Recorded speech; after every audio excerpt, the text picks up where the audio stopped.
Namaskar. I am Dr. Aarti Chaudhary, Assistant Professor in the Department of Ancient Indian History, Culture and Archaeology at Vasant Kanya Mahavidyalaya, Banaras Hindu University.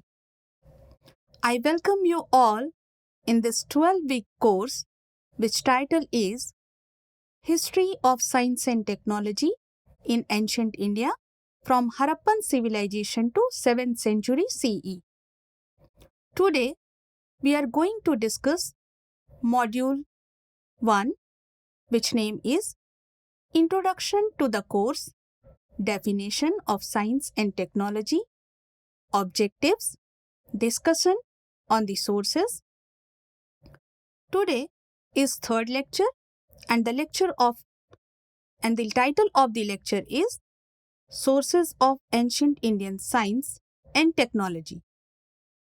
Sources are very important in order to understand the historical reconstruction and rewriting of history. Without sources, we cannot reconstruct history in a proper methodological way. The learning objectives of this lecture is to know the literary sources of the ancient Indian science and technology. The ancient sources of science and technology is divided into three parts. First one is literary sources, second one is archaeological sources, and third one is foreign accounts. Literary sources consist Vedic literature, Puran and epic, religious text, non-religious literature, etc. Archaeological sources consist artifacts, architectures, inscriptions, skeletal remains, coins, floral and faunal evidence, as well as archaeological sites, etc.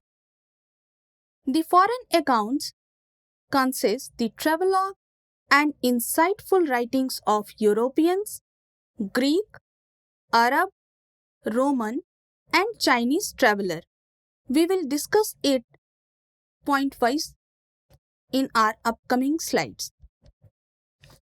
So, the literary sources are divided into several points like Vedic literature, epics, religious texts, Puran, and non-religious texts. Again, Vedic literature is divided into various parts like Ved, Brahman, Aranyak, Upanishad. Epics are divided into two parts, Ramayana and Mahabharata. Religious text is again divided into two parts, Buddhist text and Jain text. Puran, we will discuss it in our coming slides, and non-religious text have several parts like mathematics and astronomical text, alchemy related text, medical treatise, and Arthashastra. So let's discuss it with Vedas.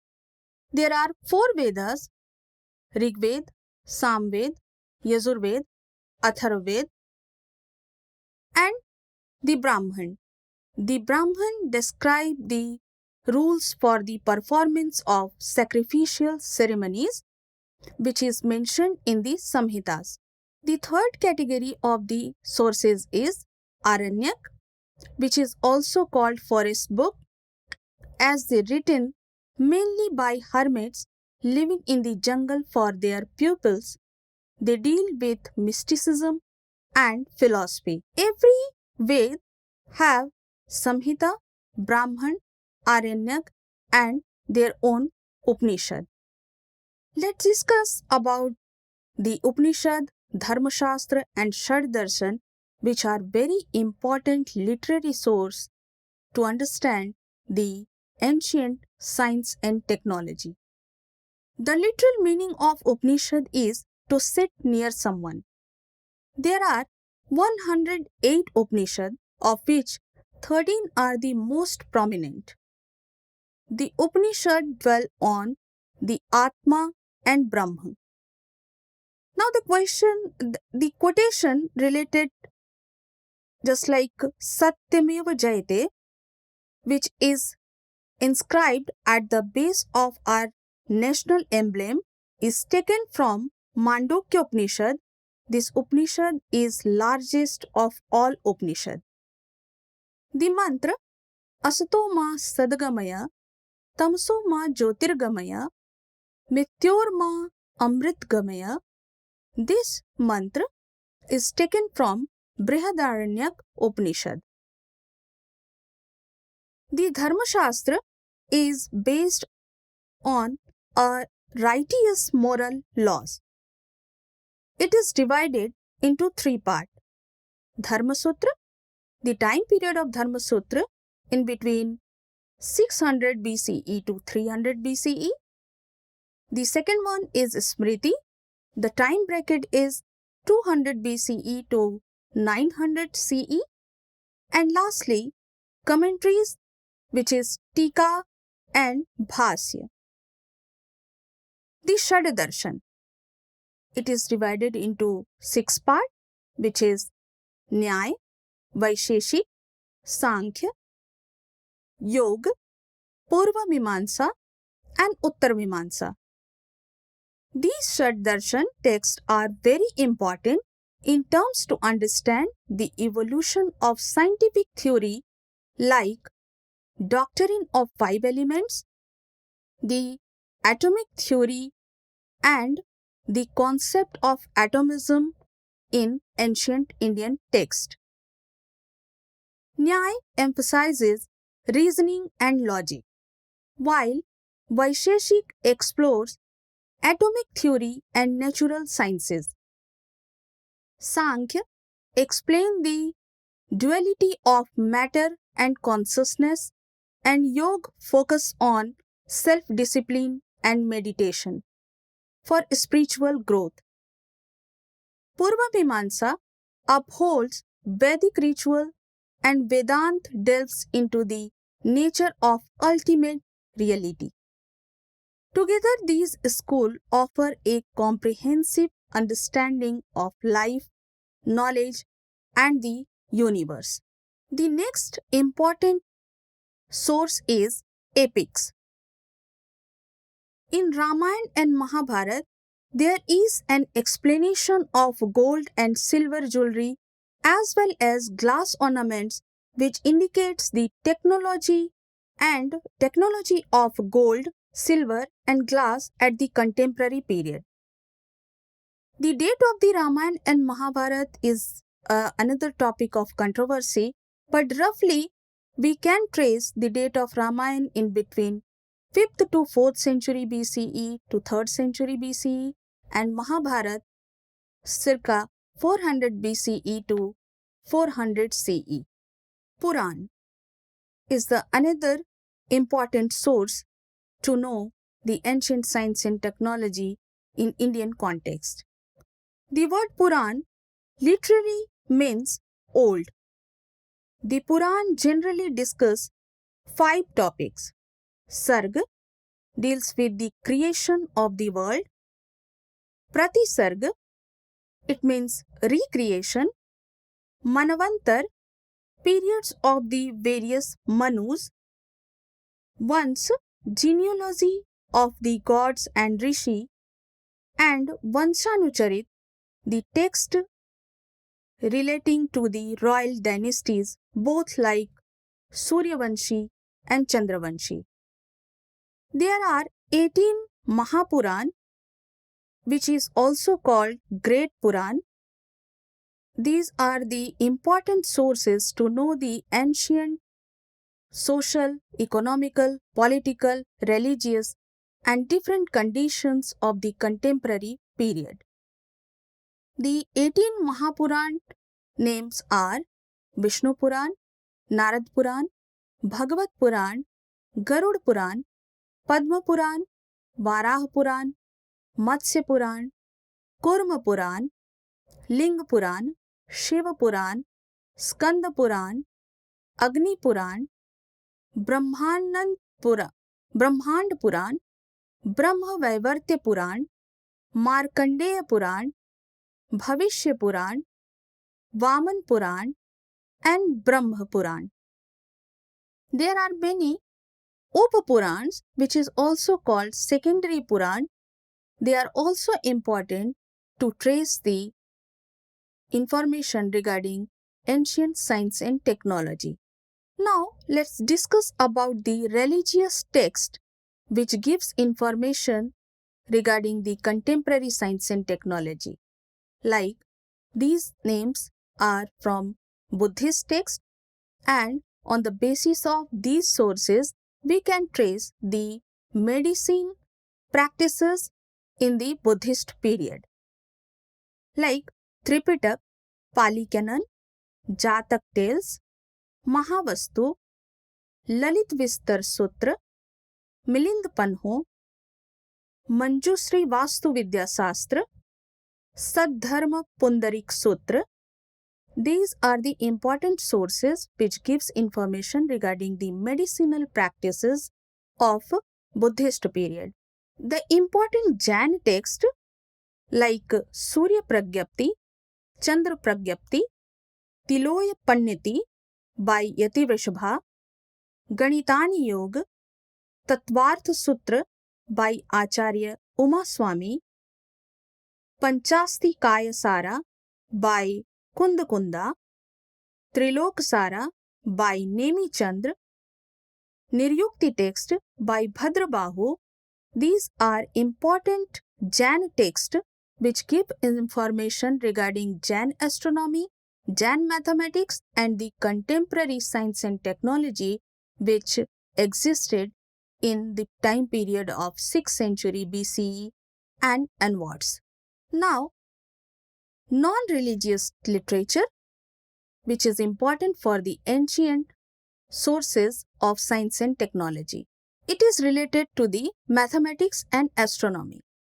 Like Vedang Jyotish, the time bracket of Vedang Jyotish, roughly 1400 to 1200 BCE, Sulba Sutra, 800 to 200 BCE. The Sulba Sutra is very important text to understand the geometric evolution done by the Vedic rishis. As well as the Vedang Jyotish gives information regarding the movements of different planets, movements of sun, movement of earth and moon, as well as the 27 nakshatra. Aryabhattiya by Aryabhat in the year 499 CE, Brahmasput Siddhant by Brahmagupt in the year 628 CE. This text is basically related to the mathematics. And Panch Siddhantika by Varamihir in the year 6th century CE, Ganit Sarasangra by Mahavir in the year 9th century CE, Siddhanta Shiromani by Bhaskar II at 12th century CE, etc. These all texts are related to mathematics and astronomy. Now, the terms to learn the metallurgical resources. Then, Rasratnakar, approximately 8th century CE by Nagarjun, Samarang Sutradhar at 11th century CE by King Bhoj, Rasratna Samuchay by Vagbhat, Arthashastra in the year 4th century BC by Kautilya. These texts are very important in order to understand the evolution, origin, development of alchemy in ancient India. Medical treatise, which is important for the ancient science and technology, that is Sutsut Samhita by Susrut, Charak Samhita by Charak, Ashtanga Sangrah and Ashtanga Hriday by Vagbhat, and Madhava Nidan by Madhavakar. The Sutsut Samhita and Charak Samhita gives information regarding the surgical practices and medicinal activity of the contemporary period. Ashtanga Sangrah and Ashtanga Hriday text is related to the medicinal practices of ancient India as well. After the discussion of literary sources, now let's move to the archaeological sources.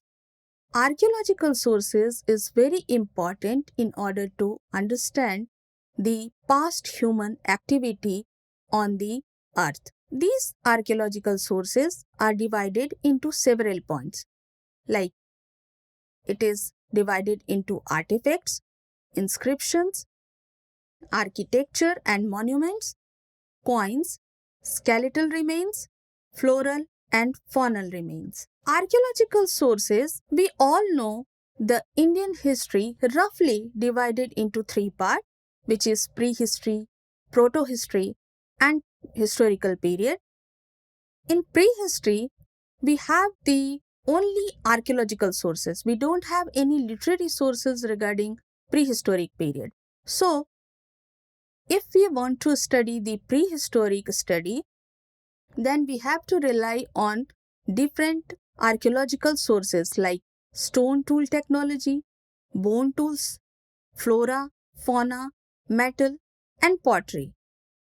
Similarly, the proto-historic sources, we have the literary sources of proto-historic period, but that is not deciphered yet.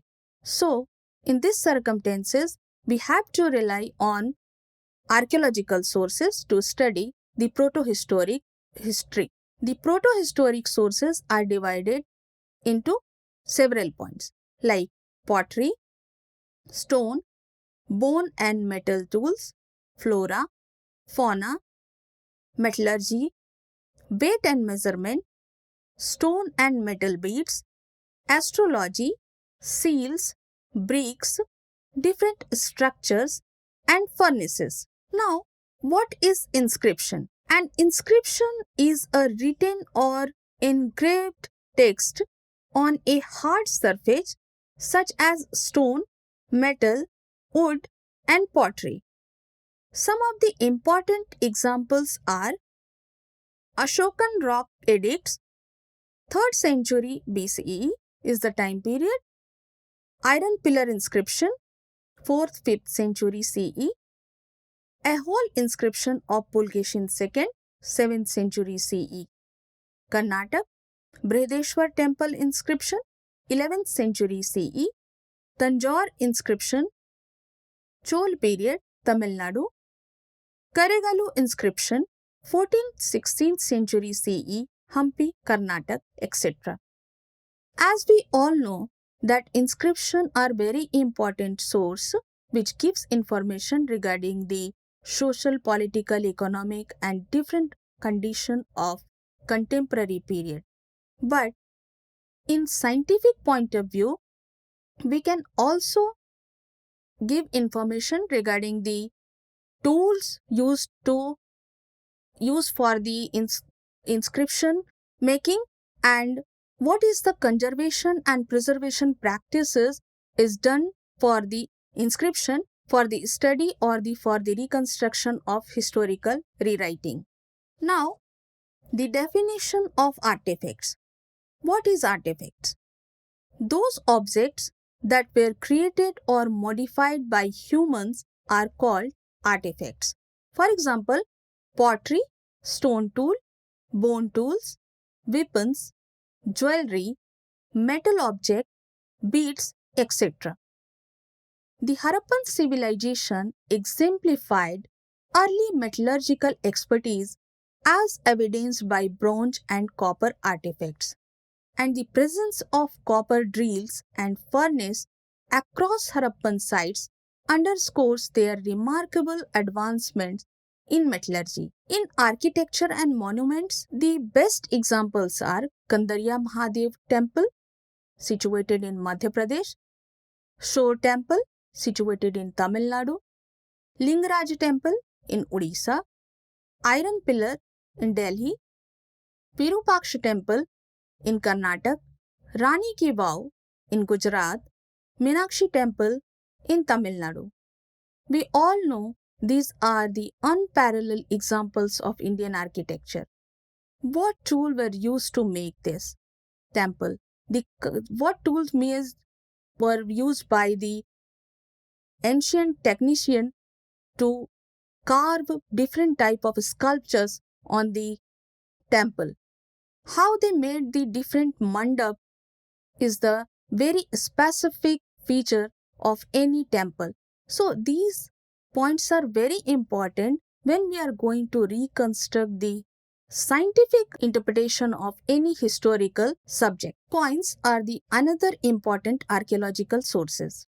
Coins play a crucial role as a source of information regarding metallurgy, minting, technique, measurement system, and technological advancement. The examples of coins which is very important in ancient history, that is punchmark coin, 6th and 5th century BCE, time bracket, Indo-Greek coin, 2nd century BCE, Gupta coin, 4th to 6th century CE, Satvahan coin, 1st and 2nd century CE, and Nahapan's silver coin, that is 1st and 2nd century CE. The minting technique, the material they use for the coins, the punching machine is also very important under the study of ancient science and technology. Skeletal remains. DNA studies on ancient skeletal remains helps to track human migration and adaptation to climate changes that influence agricultural and technological developments. Isotopic studies help reconstruct ancient diets. Nowadays, we all know the most largest Harappan site, Rakhigadi, is very prominent site regarding Harappa civilization, which is situated in Haryana, northwest India.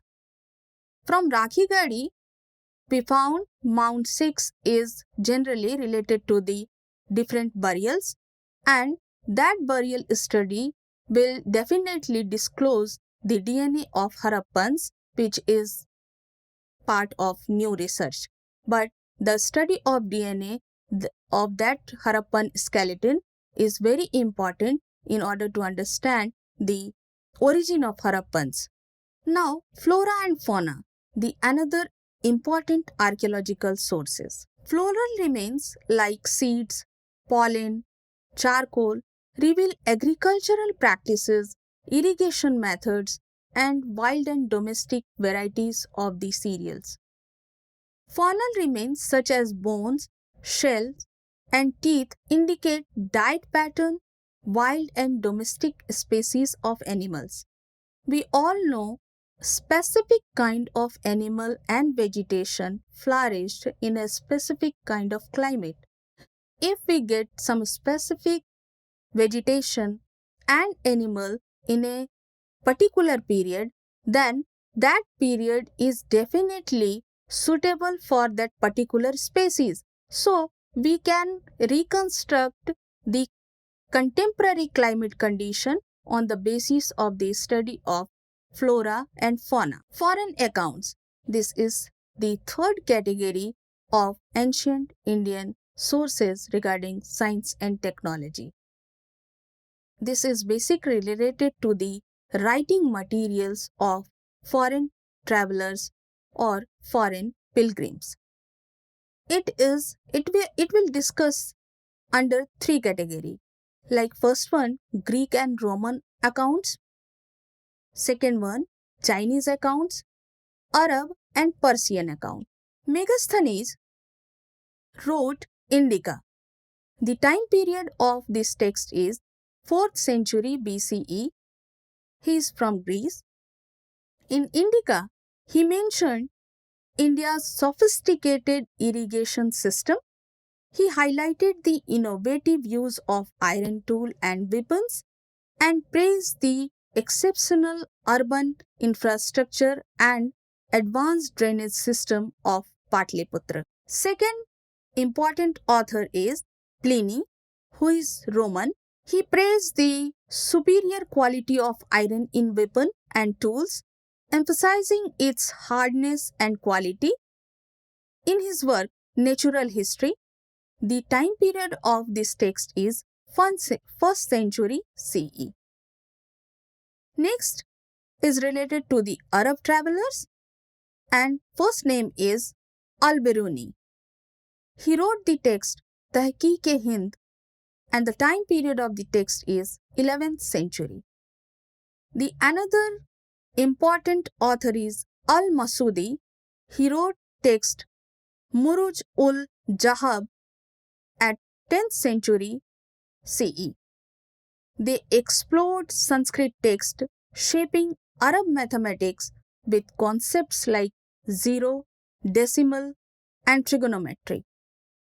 They noted India's planetary theories, Earth's measurements, metallurgical aspects, and chemistry which practiced at the contemporary period in India.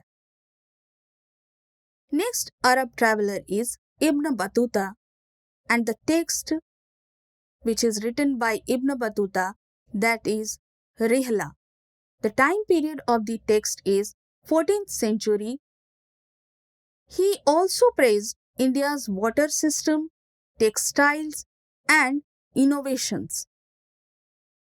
Another foreign traveler's account in which the category is Chinese pilgrims or Chinese travelers. First name is Zhuangzheng. In his work, the records of the Western region provide detailed accounts of the University of Nalanda. This institution offered subjects such as logic, mathematics, astronomy, and medicine. He also highlights the significance of Indian medicine in healing and surgical techniques. Next name is Itsing. A Chinese traveler also mentioned that medical science and scientific education prevailed in India during the 7th century CE. Next traveler is Fahian. A Chinese traveler mentioned well-equipped hospitals with trained physicians practicing surgery and herbal medicine during 5th century CE. So, on the basis of archaeological sources, literary sources, and foreign accounts, the concluding remarks should be: studying literary, archaeological, and foreign sources provides a deep understanding of the remarkable advancement in ancient Indian science and technology. Literary texts like the Ved, Arthashastra, Charak Samhita reveals India's contribution to medicine, mathematics, and engineering. Archaeological discovery, including inscriptions, coins, sculpture, monuments, metal tool, and water management system, showcase the practical application of scientific knowledge. Foreign accounts from travelers like Megasthenes, Fahian, and Al-Biruni highlights India's rich intellectual heritage and global influence. These sources collectively prove that India was a center of scientific and technological excellence, laying the foundation for many modern developments. So, on the basis of these facts, we can say the literary sources, archaeological sources, and foreign accounts is very important in order to understand the reconstruction of history. Can you imagine the important text of Aryabhat, the important text of Brahmagupta and Bhaskar gives information regarding the important theories of related to mathematics and astronomy. These interpretation we should be concerned for the rewriting of history and to understand the basic concept of ancient science and technology to which gives the foundation of modern science and technology. And the continuity of this knowledge is be seen in the modern text as well. So, if you want to reconstruct, understand the science and technology, their sources, we have to rely on these important sources. Thank you very much for patient listening. In our next lecture, we will discuss about the foreign influence of Indian science and technology, in which we will discuss about the Arab, Chinese, Greek, medicine, astronomy, and their influence in India, and India's influence on the other world science. Thank you very much.